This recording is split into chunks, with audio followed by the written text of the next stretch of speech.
എല്ലാ കൂട്ടുകാർക്കും വെക്സ് എന്റർടൈൻമെന്റ് ഈ ആഴ്ചയിലെ ന്യൂസ് വീഡിയോയിലേക്ക് ഒരിക്കൽ കൂടി സ്വാഗതം. നമുക്ക് ഇത്തവണ കുറെ കിഡിലോസ്കി കാര്യങ്ങളെല്ലാം നമുക്ക് ലഭിച്ചിട്ടുണ്ട്. അതായത് പറഞ്ഞാൽ എടുത്തു പറയേണ്ട ഹൈലൈറ്റ്സിലേക്ക് നമ്മൾ നോക്കുവാണെങ്കിൽ സ്പൈഡർമാൻ 4 സിനിമയ്ക്കകത്ത് നിങ്ങൾ ഓരോരുത്തരും പ്രതീക്ഷിക്കാത്ത ഒരാൾ തിരിച്ചു വരുന്നു എന്നുള്ളൊരു അപ്ഡേറ്റ് നമുക്ക് ലഭിച്ചിട്ടുണ്ട്. ആൻഡ് അതുകൂടാതെ തന്നെ അവഞ്ചേഴ്സ് ഡൂംസ്ഡേക്കകത്ത് ഇനിയും ഒത്തിരിയധികം റിട്ടേർഡ് ആയിട്ട് നമ്മൾ വിചാരിച്ചിട്ടുണ്ടായിരുന്ന അവഞ്ചേഴ്സ് തിരിച്ചു വരുന്ന കാര്യങ്ങൾ നമുക്ക് മനസ്സിലാക്കാൻ കഴിഞ്ഞിട്ടുണ്ട്. സോ അതെല്ലാം തന്നെയും പിന്നെ ബാക്കിയുള്ള ന്യൂസും സീരീസുകളുടെ എല്ലാത്തിൻ്റെ ഒരു അപ്ഡേറ്റ് ആണ് ഈ ആഴ്ച നമ്മൾ ചെയ്യാൻ പോകുന്നത് തന്നെ.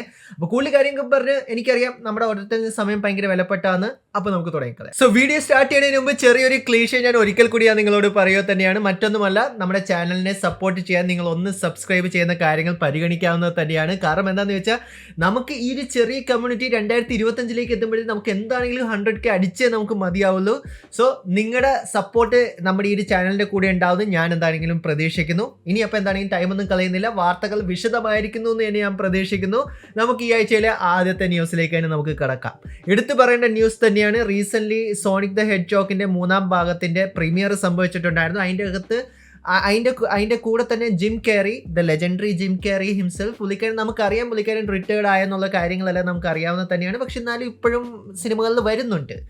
ആൻഡ് ഒരു ഇൻ്റർവ്യൂവർ പുള്ളിക്കാരനോട് ചോദിച്ചിട്ടുണ്ടായിരുന്നു, 1994 ഇറങ്ങിയിട്ടുണ്ടായിരുന്ന പുള്ളിക്കാരൻ്റെ തന്നെ സിനിമയായിട്ടുള്ള ദ മാസ്ക് സിനിമയുടെ ഒരു സീക്വൽ വന്നു കഴിഞ്ഞാൽ നിങ്ങൾ അഭിനയിക്കുകയോ ഇല്ലയോ എന്ന് ചോദിച്ചപ്പോഴത്തേക്കും ജിം കാരി ഇത്രയാണ് പറഞ്ഞത്, മാസ്ക് അല്ല ഏതൊരു സിനിമയാണെങ്കിലും ഞാൻ ഓപ്പൺ തന്നെയാണ്. കാരണം ഇപ്പോഴത്തെ സിറ്റുവേഷനിൽ ഐ വാണ്ട് മണി ആര് തരുവാണെങ്കിലും ഞാൻ അഭിനയിക്കാമെന്നാണ് പറയുന്നത്. സോ ബേസിക്കലി പുള്ളിക്കാരൻ റിട്ടയർമെൻ്റ് ഒക്കെ നിർത്തി തിരിച്ച് ഹോളിവുഡിലേക്ക് വന്നേക്കുമെന്നാണ് നമുക്ക് മനസ്സിലാക്കാൻ കഴിഞ്ഞിട്ടുള്ളത് തന്നെ.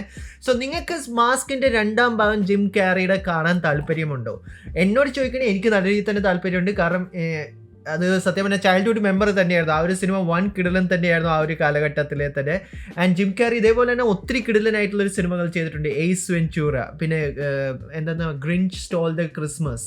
അതിനകത്തൊക്കെ പുള്ളിക്കാരൻ തിരിച്ചു വരാൻ ഓപ്പൺ ആണെന്നുള്ളൊരു അഭിപ്രായമാണ് നമുക്കിപ്പോൾ മനസ്സിലാക്കാൻ കഴിഞ്ഞിട്ടുള്ളത്. സോ സീക്വലിന്റെ കാര്യം പറയുമ്പോൾ തന്നെ എടുത്തു പറയേണ്ടത് തന്നെയാണ്. ഈ അടുത്തിടെ ഇറങ്ങിയിട്ടുണ്ടായിരുന്ന മാർഗറ്റ് റോബിയുടെ സിനിമയായിട്ടുള്ള ബാർബി, അതിൻ്റെ ക്രിയേറ്റേഴ്സ് ആയിട്ടുള്ള ഗ്രെറ്റെ നോഹയും ഈയിടയ്ക്ക് ഒരു എക്സ്ക്ലൂസീവ് ഇൻ്റർവ്യൂവിനകത്ത് പറഞ്ഞിട്ടുണ്ടായിരുന്നു ബാർബിയുടെ 2ാം ഭാഗം അവർ വർക്കിങ്ങിലാണ്. അതിൻ്റെ സ്ക്രിപ്റ്റ് ഓൾമോസ്റ്റ് തീരാറായിരിക്കുമെന്നാണ് നമുക്ക് മനസ്സിലാക്കാൻ കഴിഞ്ഞിട്ടുള്ളത് തന്നെ.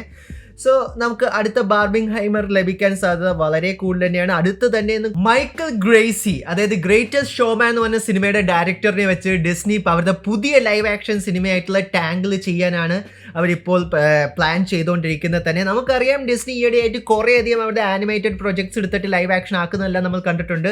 ഇപ്പം അടുത്ത് തന്നെ ഇറങ്ങാൻ പോകുന്ന ദുരന്തമായിട്ടുള്ള സ്നോ വൈറ്റിൻ്റെ സിനിമ, അതെന്തുകൊണ്ടാണ് ഞാൻ ഇറങ്ങുന്നതിന് മുമ്പ് തന്നെ പറഞ്ഞതെന്ന് പറഞ്ഞാൽ നിങ്ങൾ അതിൻ്റെ ട്രെയിലേഴ്സ് തന്നെ കണ്ടു നോക്ക്. അതിനകത്ത് താഴെ പോകുമ്പോൾ നമുക്ക് അറിയാൻ പറ്റും എത്രത്തോളം ഡിസ്ലൈക്സ് ആണ് അതിന് കിട്ടുന്നത്, എത്രത്തോളം അവർ ജസ്റ്റിഫൈ ചെയ്തിട്ടുണ്ട് സ്നോ വൈറ്റ് എന്ന് പറഞ്ഞ ക്യാരക്ടറിനെ എന്നുള്ള കാര്യങ്ങളെല്ലാം. അത് വെച്ച് നമ്മൾ നോക്കുമ്പോഴത്തേക്ക് എനിക്ക് നല്ല രീതിയിൽ തന്നെ പേടിയുണ്ട്. ഈ ടാങ്കിളിൻ്റെ പ്രൊജക്റ്റ് അവർ മിക്കവാറും കൊണ്ട് ദുരന്തമാക്കാനുള്ളൊരു സാധ്യത വളരെ കൂടുതൽ തന്നെയാണ്. പക്ഷെ മൈക്കിൾ ഒരു കിടലനായിട്ടുള്ള ഒരു ഡയറക്ടറാണ്. ആൻഡ് പുള്ളിക്കാരന് പക്ഷെ ആ ഒരു ഡയറക്ടറിന് ആ ഒരു ഫ്രീഡം കൊടുക്കണം ഡിസ്നി. എന്നാൽ മാത്രമേ നമുക്ക് നല്ലൊരു സിനിമ നമുക്ക് ലഭിക്കുള്ളൂ എന്നാണ് എനിക്ക് തോന്നിയിട്ടുള്ളൊരു കാര്യം. സോ നമുക്ക് പ്രതീക്ഷിക്കാം ടാങ്കിളിൻ്റെ ലൈവ് ആക്ഷൻ നല്ലൊരു സിനിമയാക്കട്ടെ. കാരണം എനിക്ക് ആനിമേറ്റഡ് സിനിമ എനിക്ക് ഭയങ്കര നല്ല രീതിയിൽ തന്നെ എനിക്ക് ഇഷ്ടം തന്നെയായിരുന്നു. സോ അതാണ് ഡിസ്നിയുടെ പുതിയ ലൈവ് ആക്ഷനെ കുറിച്ചിട്ടുള്ളൊരു അപ്ഡേറ്റ്. ഓസ്റ്റിൻ ബട്ട്ലർ, നമ്മൾ ഡ്യൂണിനകത്ത് പുള്ളിക്കാരനെ നമ്മൾ കണ്ടിട്ടുണ്ടായിരുന്നു. പക്ഷേ റീസെൻ്റ്ലി പുള്ളിക്കാരനെ കുറിച്ചൊരു വലിയൊരു അപ്ഡേറ്റ് നമുക്ക് ലഭിച്ചിട്ടുണ്ട്. അത് മറ്റൊന്നുമല്ല, അമേരിക്കൻ സൈക്കോ എന്ന് പറഞ്ഞ ആ ഒരു സിനിമയുടെ റീമേക്ക് അവർ ചെയ്യാൻ പോവുക തന്നെയാണ്. സോ അതുകൊണ്ട് തന്നെ പാട്രിക് ബെയ്റ്റ്മാൻ എന്ന് പറഞ്ഞിട്ടുള്ള ആ ഒരു ക്യാരക്ടറിനെ ക്രിസ്ത്യൻ ബെയ്ൽ ചെയ്ത് നമ്മൾ കണ്ടിട്ടുള്ളത് തന്നെയായിരുന്നു. ആൻഡ് പോപ്പ് കൾച്ചറിലേക്ക് തന്നെ എടുത്ത് നോക്കിയാൽ ഭയങ്കര സിഗ്നിഫിക്കൻ്റ് ആയിട്ടുള്ളൊരു ക്യാരക്ടർ തന്നെയാണ്. സോ നമ്മുടെ ഓസ്റ്റിൻ ആയിരിക്കും ഈ ഒരു ക്യാരക്ടറിനെ ഈ പുതിയ വരാൻ പോകുന്ന റീമേക്കിനകത്ത് റീപ്ലേസ് ചെയ്യണം എന്നുള്ളൊരു അപ്ഡേറ്റ് ആണ് നമുക്കിപ്പോൾ നമുക്ക് ലഭിച്ചിട്ടുള്ളത്. നിങ്ങൾ എക്സൈറ്റഡ് ആണോ അമേരിക്കൻ സൈക്കോയുടെ റീമേക്ക് കാണാൻ എന്നുള്ള കാര്യങ്ങൾ നിങ്ങൾക്ക് പറയാവുന്നതാണ്. നമ്മുടെ കഴിഞ്ഞ കുറേ ന്യൂസ് വീഡിയോസിനകത്ത് ഞാൻ നിങ്ങളോട് പറഞ്ഞിട്ടുണ്ടായിരുന്നു, DC യൂണിവേഴ്സിനകത്ത് നമുക്ക് പുതിയൊരു ബാറ്റ്മാൻ്റെ ഒരു സൈഡ് വില്ലൻ്റെ നമുക്കൊരു ലൈവ് ആക്ഷൻ സിനിമ ലഭിക്കുമോ എന്നുള്ളൊരു കാര്യം ജെയിംസ് ഗൺ പറയുന്നതെല്ലാം ഞാൻ നിങ്ങളോട് പറഞ്ഞിട്ടുണ്ടായിരുന്നു. ആൻഡ് ഫൈനലി നമുക്ക് ജെയിംസ് ഗണ്ണിൻ്റെ ഭാഗത്തും തന്നെ ഒരു അപ്ഡേറ്റ് നമുക്ക് ലഭിച്ചിട്ടുണ്ട്. അത് മറ്റൊരു ക്യാരക്ടറുമല്ല, ക്ലേ ഫേസിൻ്റെ ഒരു ലൈവ് ആക്ഷൻ സിനിമയായിരിക്കും നമുക്ക് ലഭിക്കാൻ പോകുന്നത്. 2026ഓടെയാണ് അതിൻ്റെ റിലീസ് അവർ ഉദ്ദേശിച്ചിട്ടുള്ളത്. ആൻഡ് സിനിമയുടെ ഡയറക്ടർ മൈക്ക് ഫ്ലാമിഗൻ ആകാനുമാണ് സാധ്യത വളരെ കൂടുതൽ തന്നെ. അല്ല, പുള്ളിക്കാരൻ തന്നെയാണ് ഡയറക്ടർ, കാരണം പുള്ളിക്കാരൻ തന്നെയാണ് സ്ക്രിപ്റ്റ് എഴുതുന്നത് നമുക്ക് മനസ്സിലാക്കാൻ കഴിഞ്ഞിട്ടുള്ളത് തന്നെ. ആൻഡ് ക്ലേ ഫേസിനെ കുറിച്ച് ഞാൻ പറയുവാണെങ്കിൽ പുള്ളിക്കാരൻ ഒരു ഷേപ്പ് ഷിഫ്റ്റർ ആയിട്ടുള്ളൊരു വില്ലൻ തന്നെയാണ്.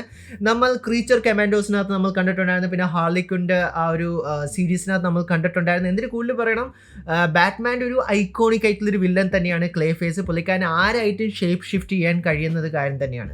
അലൻ ടിബുക്ക് ആയിരുന്നു ഇതിനകത്തെല്ലാം ഈ ഒരു ക്യാരക്ടറിന് വോയിസ് ഓവർ കൊടുത്തിട്ടുണ്ടായിരുന്നത്. പിന്നെ ഞാൻ പറയുകയാണെങ്കിൽ അർക്കം സിറ്റി ഗെയിമിനകത്തുള്ള ആ ഒരു ജോക്കറിൻ്റെ ട്വിസ്റ്റ് നമുക്ക് കാണാൻ കഴിഞ്ഞിട്ടുണ്ടായിരുന്നത് ക്ലേ ഫേസിലൂടെ തന്നെയായിരുന്നു.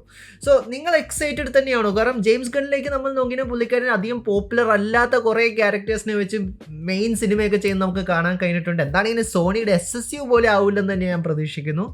സോ കൂടുതൽ അപ്ഡേറ്റ് നമുക്ക് ലഭിച്ചിട്ടില്ല. മൈക്ക് ഫ്ലാമിഗൻ എന്തെങ്കിലും പുതിയ കാര്യങ്ങൾ പറയുമ്പോൾ മാത്രമേ നമുക്ക് അതിനെക്കുറിച്ചൊരു അപ്ഡേറ്റ് ലഭിക്കുകയുള്ളൂ. സോ ഇതാണ് DC യൂണിവേഴ്സിലെ പുതിയൊരു പ്രൊജക്ട് നമുക്ക് മനസ്സിലാക്കാൻ കഴിഞ്ഞിട്ടുള്ളത്. സോ ഡിസംബർ 13 സോണിയുടെ SSUവിലെ അവസാനത്തെ സിനിമയായിട്ടുള്ള ക്രേവൻ ദ ഹണ്ടർ റിലീസ് ചെയ്തിട്ടുണ്ടായിരുന്നു. ഇന്ത്യ റിലീസ് ചെയ്തില്ല. ഇന്ത്യയിലെ റിലീസ് ഡേറ്റ് അവർ പോസ്റ്റ്പോൺ ചെയ്തിട്ട് ന്യൂ ഇയറിലേക്കാണ് അവർ വച്ചിട്ടുള്ളത് തന്നെ. പക്ഷേ വേൾഡ് വൈഡ് സിനിമ റിലീസ് ചെയ്തിട്ടുണ്ടായിരുന്നു. ആൻഡ് സിനിമയുടെ ഓപ്പണിംഗ് വീക്കിൽ വെറും 2 മില്യൺ മാത്രമേ ക്രേവൻ ദ ഹണ്ടറിന് ഹണ്ട് ചെയ്യാൻ സാധിച്ചിട്ടുണ്ടായിരുന്നുള്ളൂ. ആൻഡ് അത് ബോക്സ് ഓഫീസിൽ വലിയൊരു ബോംബായിരിക്കുക തന്നെയാണ്. കാരണം നമുക്കറിയാം മോർണിംഗ് ടൈം, മാഡം വെബ് അതേപോലത്തെ സിനിമകളെല്ലാം വന്ന് റോട്ടൻ ടൊമാറ്റോസിനകത്ത് ഇറങ്ങിയ സമയത്ത് റേറ്റിംഗ് ഏതാണ്ട് 13% മാത്രമായിരുന്നു സിനിമയ്ക്ക് കിട്ടിയിട്ടുണ്ടായിരുന്നത്. സോ ഇത്രയും വലിയൊരു മോശം പെർഫോമൻസ് അല്ലെങ്കിൽ മോശം ഓപ്പണിംഗ് ആണ് ക്രേവണിന് ലഭിച്ചിട്ടുള്ളത് തന്നെ. ആൻഡ് എന്തുകൊണ്ടാണ് അവർ ഇന്ത്യയിലേക്ക് ഡിലേ ചെയ്തതെന്നുള്ളൊരു കാര്യത്തിൽ നമുക്കറിയില്ല. എന്താണ് ഈ ന്യൂ ഇയർ വരെ വെയിറ്റ് ചെയ്തിരിക്കുന്നത്. തിയേറ്ററിൽ പോയി കാണണമെന്ന് നിങ്ങൾക്ക് താല്പര്യം ഉണ്ടെങ്കിൽ നമുക്കറിയാം, ഇറങ്ങിക്കഴിഞ്ഞിട്ട് നമുക്ക് അതിനെക്കുറിച്ച് കൂടുതൽ കമൻറ്റ്സ് നമുക്ക് പറയാൻ കഴിയുള്ളൂ. പിന്നെ മറ്റൊരു അപ്ഡേറ്റും കൂടി നമുക്ക് ക്രേവൻ ദ ഹണ്ടറിനെ കുറിച്ച് ലഭിച്ചിട്ടുള്ളതെന്ന് പറഞ്ഞു കഴിഞ്ഞാൽ വെനം ലാസ്റ്റ് ഡാൻസ് ഒക്കെ പോലെ ഈ സിനിമയ്ക്കകത്ത് പോസ്റ്റ് ക്രെഡിറ്റ് സീൻ ഇല്ല. അതായത് എന്ന് പറഞ്ഞാൽ സിനിമ കാണാൻ വേണ്ടി പോയി കഴിഞ്ഞാൽ സിനിമ കണ്ടിട്ട് നേരെ ഇറങ്ങി പോക്കോളാം, അല്ലാതെ പോസ്റ്റ് ക്രെഡിറ്റ് സീൻ വരും, സ്പൈഡർമാൻ വരും എന്നൊന്നും വിചാരിച്ചിരുന്നാൽ വെറുതെ വീണ്ടും കുറേ സമയം കളയാമെന്ന് മാത്രമേ ഞാൻ പറയുള്ളൂ. എന്നാൽ പിന്നെ എന്തിനാ സിനിമ കാണാൻ തന്നെ പോകുന്നത്, വേറൊരു സത്യാവസ്ഥ. ആൻഡ് ഇതാണ് നമുക്കിപ്പോൾ മനസ്സിലാക്കാൻ കഴിഞ്ഞിരിക്കണം. വലിയൊരു ഫ്ലോപ്പ് ആയിട്ട് തന്നെയാണ് ഇപ്പോൾ ക്രേവൻ ദ ഹണ്ടർ പോയിക്കൊണ്ടിരിക്കുന്നത്. പ്രതീക്ഷകാരും തന്നെ. യെസ്, നമുക്ക് ഫൈനലി സ്പൈഡർമാൻ 4നെ കുറിച്ചിട്ടുള്ളൊരു അപ്ഡേറ്റ് വില്യൻ ഡെഫോയുടെ ഭാഗത്ത് നമുക്ക് ലഭിച്ചിട്ടുണ്ട്. ആൻഡ് വില്യൻ ഡെഫോ റീസെന്റ് ഒരു ഇന്റർവ്യൂവിനകത്ത് പുള്ളിക്കാരൻ പറയുന്നത് പറഞ്ഞാൽ ഐ കുഡ് കം ബാക്ക് എന്നുള്ളൊരു കാര്യമാണ് പുള്ളിക്കാരൻ പറഞ്ഞ് നമുക്ക് മനസ്സിലാക്കാൻ കഴിഞ്ഞിട്ടുള്ളത് തന്നെ. അതായത് സ്പൈഡർമാൻ 4ന്റെ കാസ്റ്റിംഗ് ഇപ്പോഴും സത്യം പറഞ്ഞാൽ അതായത് അതിൻ്റെ പ്ലോട്ട് സോണി മാർവലും കൂടി ഇപ്പോഴും അതായത് അവർ ഫിക്സ് ചെയ്തുകൊണ്ടിരിക്കുക തന്നെയാണ്. ആൻഡ് ഏകദേശം നമുക്കറിയാം ടോം ഹോളണ്ടും സിന്ധിയൊക്കെ ആ സിനിമയ്ക്കകത്ത് തിരിച്ചു വരുന്നുണ്ട്. പക്ഷേ അവരുടെ കൂടെ തന്നെ ഗ്രീൻ ഗോബ്ലിൻ്റെ ക്യാരക്ടർ ഇനിയും തിരിച്ചു വരുമെന്നാണ് നമുക്ക് മനസ്സിലാക്കാൻ കഴിഞ്ഞേക്കണം. കാരണം നോവേ ഹോമിനകത്ത് തിരിച്ച് അവരവരുടെ യൂണിവേഴ്സിലേക്ക് പോകും നമ്മൾ കണ്ടിട്ടുണ്ടായിരുന്നു. സോ അങ്ങനെ വരുവാണെങ്കിൽ മിക്കവാറും സോണി ഇനിയും പ്രതീക്ഷിക്കുന്ന വലിയൊരു അടുത്തൊരു നോവേ ഹോം പാർട്ട് 2 ആണെന്നാണ് നമുക്ക് ഇതിൽ നിന്ന് മനസ്സിലാക്കാൻ കഴിഞ്ഞേക്കണം. കാരണം എന്താണെങ്കിലും അവരുടെ SSU അവസാനിച്ചു. ഇനിയിപ്പോൾ അവർക്ക് കാശ് ഉണ്ടാക്കണമെങ്കിൽ അത് സ്പൈഡർമാനെ വെച്ച് തന്നെ അവർക്ക് പറ്റുള്ളൂ. സോ സ്പൈഡർമാനെ മാക്സിമം വിൽക്കുക, എങ്ങനെയൊക്കെ എവിടെയൊക്കെ ഉപയോഗിക്കാൻ പറ്റും അവിടെയൊക്കെ ഉപയോഗിക്കണം, എന്നാൽ മാത്രമേ അവർക്ക് പറ്റുള്ളൂ. കാരണം മറ്റേ പ്ലാൻ എന്താണെങ്കിലും അവരുടെ ഫ്ലോപ്പ് ആയിട്ടിരിക്കുക തന്നെയാണ്. സോ അങ്ങനെ നമ്മൾ നോക്കുകയാണെങ്കിൽ വില്ലൻ ഡെഫോ പറഞ്ഞ കാര്യങ്ങൾ നമുക്ക് പരിഗണിക്കാവുന്നത് തന്നെയാണ്. മിക്കവാറും വില്ലൻ ഡെഫോയും അതുകൂടാതെ തന്നെ ബാക്കി നമ്മൾ കണ്ടിട്ടുണ്ടായിരുന്ന വില്ലന്മാരെല്ലാവരും ഞാൻ വിചാരിക്കുന്ന ടോപ്പർ ഗ്രേസിൻ്റെ വെനത്തിനെ കാണുമെന്ന് എനിക്ക് ആഗ്രഹമുണ്ട്. ടോപ്പർ ഗ്രേസിൻ്റെ വെനവും ടോം ഹാർഡിയുടെ വെനവും കൂടിയിട്ടുള്ള അവർ രണ്ടുപേരും ഓൺ സ്ക്രീനിൽ വന്നതിനെ എന്തായിരിക്കും എന്നുള്ളൊരു കാര്യം കാണാൻ എനിക്ക് നല്ല രീതിയിൽ തന്നെ താല്പര്യമുണ്ട്. സോ നള്ളിനെയൊക്കെ അവർ ഇൻട്രൊഡ്യൂസ് ചെയ്തല്ലോ, അപ്പോൾ നമുക്ക് കൂടുതൽ കാര്യങ്ങൾ നമുക്ക് പ്രതീക്ഷിക്കാം. വലിയൊരു മൾട്ടിവേഴ്സ് സ്പൈഡർവേഴ്സ് വാർ ആയിരിക്കും അവർ ഉദ്ദേശിക്കാൻ പോകുന്നത്.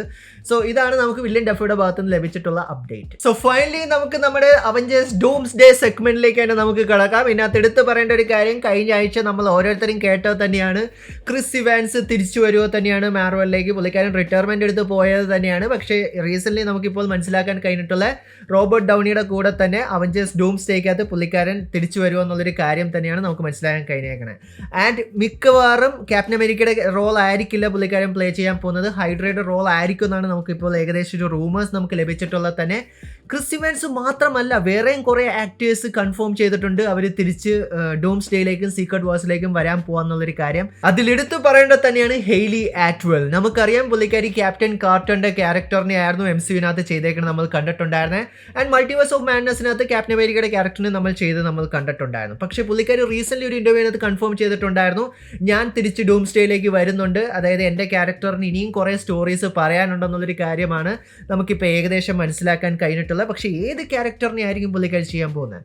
എന്താണെങ്കിലും ക്യാപ്റ്റൻ കാർട്ടർ ആയിരിക്കും എന്ന് നമുക്ക് എന്താണെങ്കിലും തോന്നുന്നില്ല. ചിലപ്പോൾ പുള്ളിക്കാരിയുടെ ആ ഒരു വാട്ട് ഈഫിനകത്തൊക്കെ നമ്മൾ കണ്ടതുപോലെ, അതായത് മൾട്ടിവേഴ്സ് ഓഫ് മാഡ്നസിൽ കണ്ട പോലെ ക്യാപ്റ്റൻ അമേരിക്കയുടെ ക്യാരക്ടറിനെ റീപ്ലേസ് ചെയ്യുമായിരിക്കും. അപ്പോൾ അവിടെ വരുന്ന വലിയൊരു ക്വസ്റ്റ്യൻ എന്ന് പറഞ്ഞാൽ നമ്മുടെ പുതിയ ക്യാപ്റ്റൻ അമേരിക്ക എന്ത് ചെയ്യും, ഫാൽക്കൺ ക്യാപ്റ്റൻ അമേരിക്ക എന്ത് ചെയ്യും എന്നുള്ളൊരു ക്വസ്റ്റ്യനാണ് അവിടെ വരുന്നത്. പിന്നെ നമ്മുടെ ക്രിസ് ഇവാൻസും ഓൾറെഡി ഉണ്ട്. ആൻഡ് ഇവരുടെയൊക്കെ കൂടെ തന്നെ ബെൻഡിക് കംബർബാച്ചും ഓൾറെഡി പുള്ളിക്കാരൻ പറഞ്ഞിട്ടുണ്ടായിരുന്നു. അതായത് ഡോക്ടർ സ്ട്രേഞ്ച് ഇനി നമ്മൾ കാണാൻ പോകുന്നത് അവഞ്ചേഴ്സ് ഡൂംസ്ഡേയിലായിരിക്കും എന്നുള്ളൊരു സംഭവം തന്നെ. ആൻഡ് ഇതിൻ്റെ ഇൻ ബിറ്റ്വീൻ എന്താണെങ്കിലും ഒരു ഇൻഡിവിജ്വൽ സിനിമ വരാൻ പോകുന്നില്ല ഡോക്ടർ സ്ട്രേഞ്ച് 3. പക്ഷേ അതിന് മുമ്പ് എന്താണെങ്കിലും ഡൂംസ്ഡേ തന്നെയായിരിക്കും വരുന്നത്. സോ ഈ ഒരു ക്യാരക്ടർ നമ്മൾ ഇനി കാണാൻ പോകുന്ന അവഞ്ചേഴ്സ് ഡൂംസ്ഡേയിലായിരിക്കും. ഞാൻ നിങ്ങളെ ഓരോരുത്തരെയും ആ ഒരു സിനിമയിൽ കാണുമെന്ന് തന്നെയാണ് ബെൻഡിക് കംബർബാച്ച് ഈ അടുത്തിടയിൽ ഒരു ഇൻ്റർവ്യൂവിനകത്ത് പുള്ളിക്കാരൻ പറഞ്ഞിട്ടുള്ളത് തന്നെ. സോ ഏകദേശം ഇത്രയും കാര്യങ്ങൾ തന്നെയാണ് ഈ ആഴ്ചയിലുള്ള ന്യൂസിൽ നമുക്ക് ലഭിച്ചിട്ടുള്ളത് തന്നെ. അപ്ഡേറ്റ്സ്, ന്യൂസ്, കാര്യങ്ങളെല്ലാം തന്നെ. നിങ്ങൾ ഇതിനകത്ത് ഏതൊരു ന്യൂസിന് വേണ്ടിയിട്ടായിരുന്നു നിങ്ങൾ എക്സൈറ്റഡ് ആയിട്ടുണ്ടായിരുന്നത്? നിങ്ങളുടെ അഭിപ്രായങ്ങൾ എന്താണ് എന്നുള്ള കാര്യങ്ങളെല്ലാം താഴെ കമൻറ്റ് ബോക്സിൽ കമൻറ്റ് ചെയ്യാവുന്നത് തന്നെയാണ്. ആൻഡ് നിങ്ങൾക്ക് എന്ത് തോന്നുന്നു, വേറെ ഏതൊക്കെ ക്യാരക്ടേഴ്സ് അവഞ്ചേഴ്സ് ഡൂംസ്ഡേയിൽ വരാം? അതും നിങ്ങൾക്ക് പറയാവുന്നത് തന്നെയാണ്. വീഡിയോ ഇഷ്ടപ്പെട്ടാൽ ലൈക്കും ഷെയറും ചെയ്യാവുന്നത് തന്നെയാണ്. ഇഷ്ടപ്പെട്ടില്ലെങ്കിൽ ഡിസ്ലൈക്ക് ചെയ്യാവുന്നത് തന്നെയാണ്. So stay safe guys, stay awesome. See guys next episode.